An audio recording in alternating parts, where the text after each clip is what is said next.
కొంతమంది ఒకరోజు ముందే వెళ్ళిపోయారుగా. ఈ తొందరపాటు చూడండి పాపం. ఉన్నవాళ్ళు అదృష్టవంతులు. ఆ ముందు ముందు పోయిన వాళ్ళు ఏం చేశారా ఇంటికాడికి పోయి?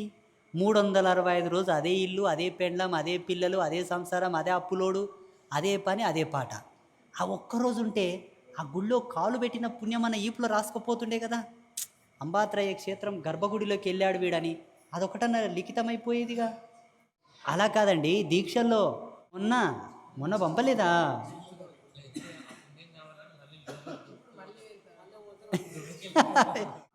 కొంతమంది ముందు ముందు వెళ్ళిపోయారుగా భవానీలు.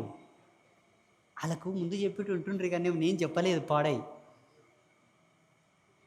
అంటే నవమి రోజు రాత్రికి అనుష్ఠానంలో అమ్మవారు ఒక చిన్న సంకేతం ఇచ్చింది. రేపు మహాదశమి 18 సంవత్సరాలకు ఓసారి వస్తది ఈ దశమి. ఎలాగో పుణ్యం కొద్దీ దీక్ష చేశారు.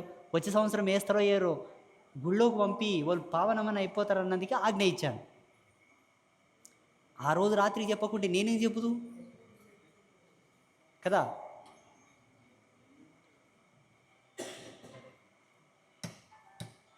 భవానీలు ఎవరెవరైతే ముందు ముందు వెళ్ళిపోయారో వాళ్ళందరి తరపున నేను అమ్మని అడుగుతా.